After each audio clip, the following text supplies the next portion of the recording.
Bato wana bayaki bo signer na bango protocole d'accord mais il y a triqué. Tandeko simbate concerné aux alamobulu tala kutu, il y a trop de choses qu'on peut pas dire.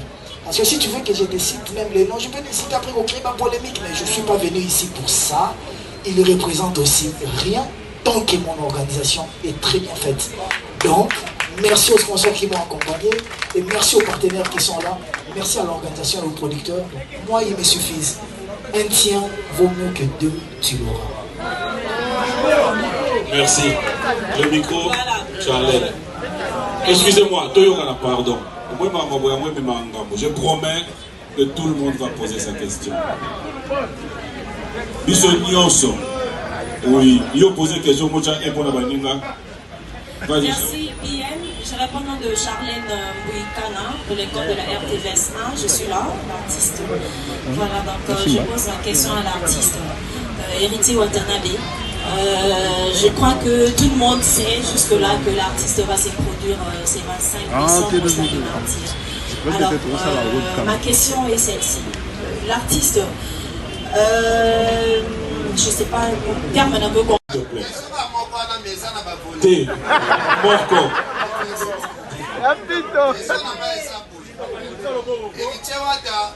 Bayaya na ba père na bino ya 4e génération parce que mesiraka na Stade de Martyrs to monaka shiba beta stade sans appui ya papa Wemba au Koffi Olomide na simana ye to moni pe Weranson a beta Stade de Martyrs sans appui ya ba père. Mais lelo to moni héritier wa to lobi okotindika stade na kotindika stade wana tozomona ozo compter beaucoup plus na Wera JB Naba Adolphe Dominguez, tandis que stade y a les s'il vous plaît, n'a pas répondre à l'eau pour continuer. Ok. N'a pas compté dans mon tout. Parce que la zone est question de côté ça. Les question de piège. Pour ceux qui sont dans la conférence, pour n'a pas compté dans JBT, n'a pas raté. Bango est blessé, Bango. Peut-être maintenant soutenir la CC, va soutenir Maté. Bon, concernant c'est une décision. Question de mon ma réponse est qu'on va blesser même. Si je réponds mal et qu'on va blesser, papa chéri, que vient de la forêt, après que ça il faut, même ma fanatique va remonter à ma vie. Mais pour prendre la décision de faire mon concert au Stade de Martyrs, c'était une décision personnelle. Mon concert, c'est moi à l'affiche. Pour preuve, ah, au monde est l'homme de mon tuto, au monde est l'unité. Mais cela ne m'empêchera pas et vous rabaissez en rien des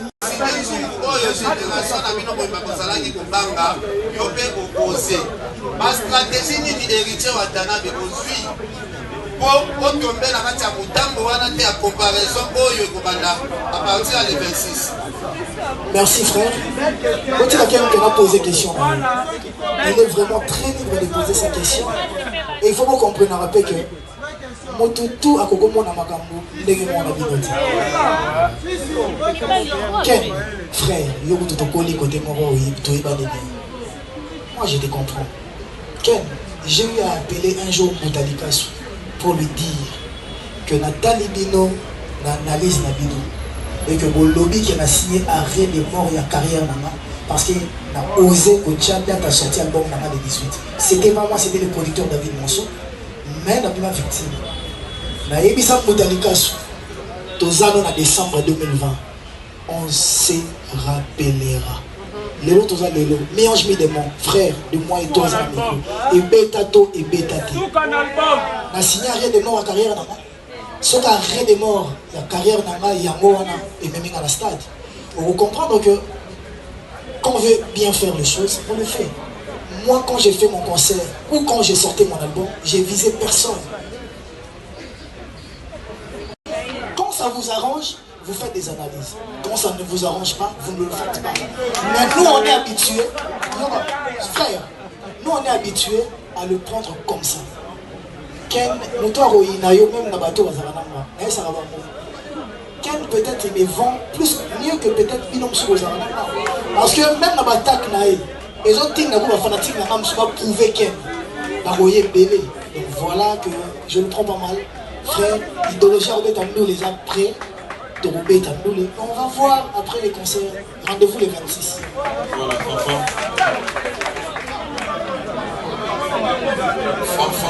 Comme ça, ils permettent à ma caméra, mais bon, on n'a pas besoin de vous voir. Juste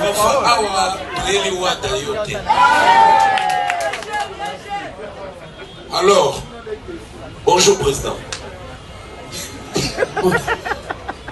Président, le vélo avant toute la question. S'il te plaît, s'il te plaît. Et la capacité des instruments que nous aurons ces jours-là dans les stades de Martin. Parce que ceux qui héritent à Zana pour ça y est pas. Il faut que ce son y a bien, il faut que ce musique y a bien.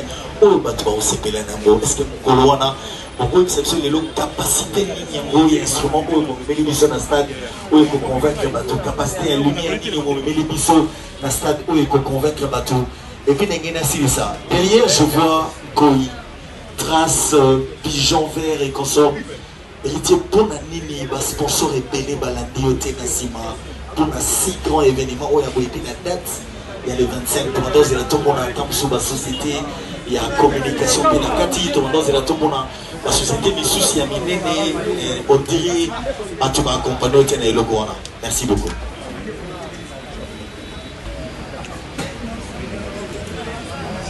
Merci beaucoup. J'aimerais bien parler à Lingala parce que moi je suis angolais. Alors, notre langue nationale c'est le portugais. Et le portugais... Et félicitations déjà pour notre bébé. Ah, merci. Question à bon les noms bateau belé s'il vous plaît, pardon. Mais mini tu es baraté que attitude ya mutu et puis moté ya mutu joue à rôle dans événement somolo paka. Est-ce que tu entends be ayebi que ba sous ba autour de sa stade wala kaka pour na moté manaye et non pour la carrière deux albums nyon sola ba que belé ba yaka na no pona héritier watana be yé moko ndinga sola bien. Et puis na ba toana nyon so ba sa les promotion oyo yété parce que bato bato sa stade wana ezaka bato bayaka na orchestre wana ezaka bato ya ba orchestre mosusu nde ezalaka kaka elo nini koyebisa bato nyonso wana baolanda non musique ya héritier Watanabe mais la personne d'héritier Watanabe voilà. Je sais pas partout on entend molaka ba ça fait qui héritier na lingako pona mutu ko ba ça na yo boy na lingako pona mutu ko bo esalelanga que esalelanga na kutana ba bolamu ibele ya et je pense que ce qui même concerne Amalelo, pour la dimanche, ils ont Simba avec Kennedy. Ils vont soutenir pour les artistes, pour les motos. Et après, là, on a mis le béla dans le ceux qui n'ont pas poété, ceux qui n'ont pas poété, c'est la manie. Ceux qui n'ont pas poété, je suis ouvert. Chers abonnés de Congo Mobilité Télévision, nous sommes à la conférence de presse de Watanabe. Je suis le premier, votre homme de serviteur, nous faisons le travail. Vous allez constater qu'il y a tellement du monde, il y a la presse qui s'est mobilisée pour pouvoir donner la force à Héritier Watanabe. Et il y a Kakoyo Kami, il y a Héritier Watanabe, à Bombele Bango, par rapport à la détail à Stade de Martin. Je vous prie, mesdames et messieurs, l'exclusivité arrive bientôt, c'est le du premier. Merci beaucoup, mesdames et messieurs. Soyons connectés à Congo Mobilité. Alobara que vous signez arrêt des morts. C'est moi qui ai fait la promotion sur internet des mi-anges et des mots. Tout le monde a aimé avoir. Si on a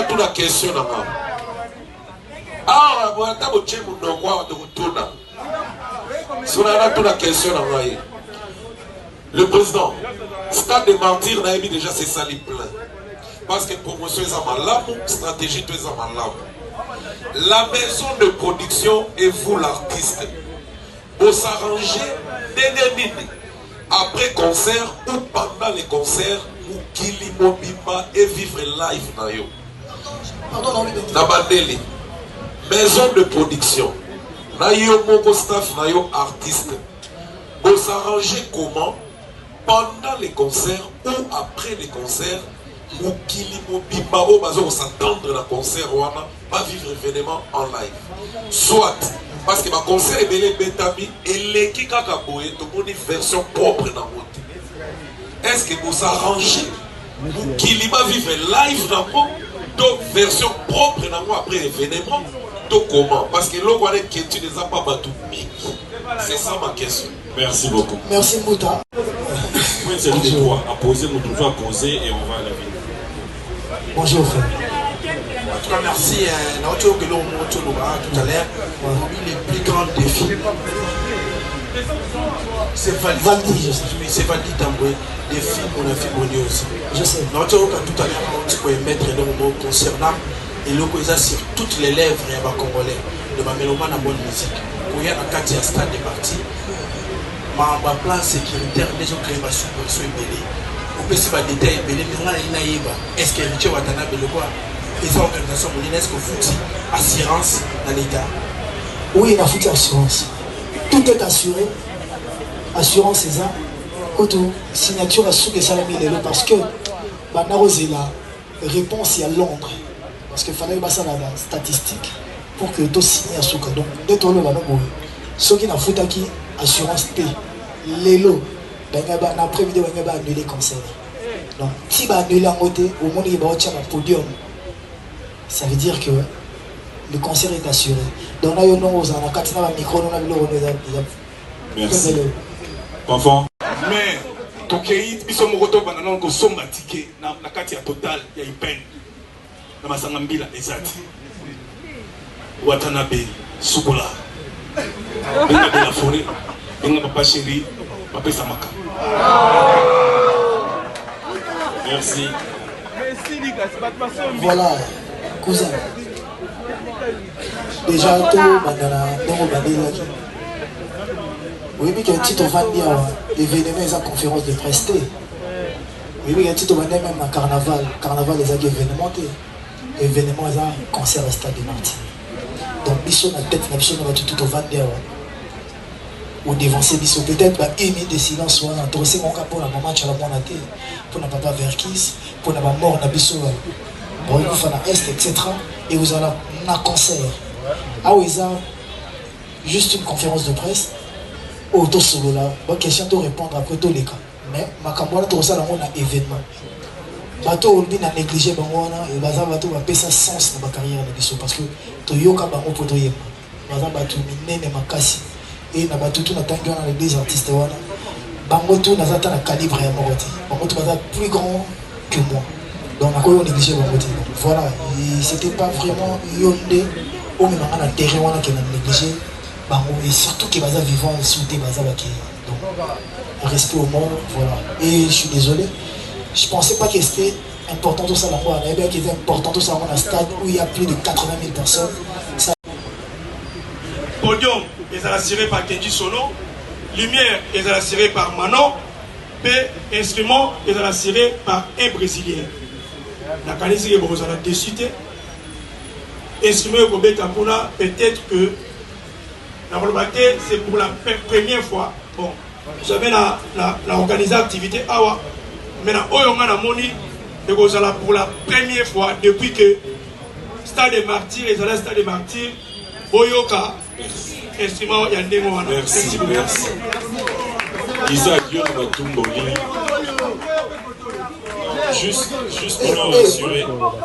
juste pour nous rassurer, un gestion principal à brésilien, mais il y a un ingé son aussi congolais, Alex Mayombo Batumele Bayebi, qui va l'assister. Donc pour nous assurer,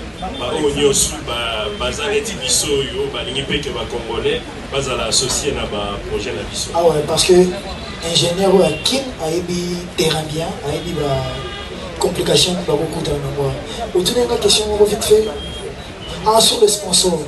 Après, quand vous parlez des grands sponsors, je ne sais pas si la Bra Congo, Azamuke, je ne sais pas si Total, Azamuke, je ne sais pas si Trace, Azamuke, je ne sais pas ceux qui sont obstinés.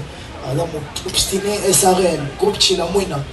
Mais évitez les sponsors aux Oloba. ça, pour ça, on t'applaudit. Loin de toute attente, par la plus grande stupéfaction de plusieurs qui ont pris part au concert du retour du clan Wenge, musique de 4x4, on a vu Héritier se faire convier par ses aînés. Et ça te donnera d'ailleurs ce nom que tu portes aujourd'hui, le dernier fils du clan Wenge. Est-ce que ça sera aussi item pour Héritier Watanabe? On sera très heureux de prendre part au stade de Martyr, d'avoir un Jiben Piana, d'avoir un Blaise Boula, d'avoir un Weranson et tant d'autres du clan Wenge sur la scène avec Héritier, tout comme ils l'ont fait pour toi. Merci. Ouais, merci Jonathan, merci frère. Et après, je ne verrai pas aussi beaucoup parler parce qu'on n'a pas beaucoup de temps. Mais s'il faut juste rentrer sur le concert de Wenge Musique à Maison, Wenge Musique à 4x4 BCDG, ils avaient nulle part dit que Héritier prendra part. C'était une surprise. Bah, laissez-nous la primaire de dire en live le jour J qu'est-ce que ça sera. Donc on ne veut pas tout dévoiler. Je ne sais pas s'ils seront là. Après il faut voir aussi leur agenda. Je ne sais pas s'ils seront là ou s'ils ne seront pas là. Mais jusque là je ne suis pas mieux placé à dire qui sera là, qui ne sera pas là. Mais pour être clair, dans mes calculs, il y avait Inosbi, mais il va manger avec les orphelins à Goma. C'est retrouvé Mazoye, Mabazobi dans la stade. Ils sont tous travailler pour tout le monde. Ça va? Merci beaucoup. On va équilibrer, on va prendre une dame. Toritoni, Gisèle Fouilly. Enfant. Une question, s'il vous plaît. Vraiment. D'accord, c'est Gisèle Fouilly, Pénapitra, pour la RTVS1, Paparazzi. Héritier, je suis fière de toi et contente de te retrouver aujourd'hui dans la circonstance. J'ai une question de curiosité. Dans Instagram, Nayo, il y a quelques jours, tu as mis une vidéo, Lataki et Lamba encore, où tu disais que Tobetara Sadango, Tosin Samasola Stadango. Quelques jours après, Oti affiche, je pense que c'était hier, affiche Moko Moto Sali. Mais Batine Nelio, ce que tu as mon page, je me dis c'est que tu as accepté le concept. Aux stade de Martyr à Bissou, au tien au Bapuné, au déplacé à Moyo Liboso, au Simba aux autres déplacés stade de Martyr. Alors que, Bissou tout, après toi, il y a un autre artiste qui, en la personne de Ferregola qui va aussi jouer l'année prochaine. C'est quoi au lobby aussi les Samasolo à stade. Par là tu veux dire quoi? Nalingi vraiment la comprendre. Et puis c'est quoi le défi et héritier à Watanabe face à ces concerts du 25 décembre? Merci. Ouais, merci. Au moins que tant on a mandali ma concert à stade, il y avait d'autres concerts qui étaient programmés. Officiellement, moi j'avais pas commencé la publicité.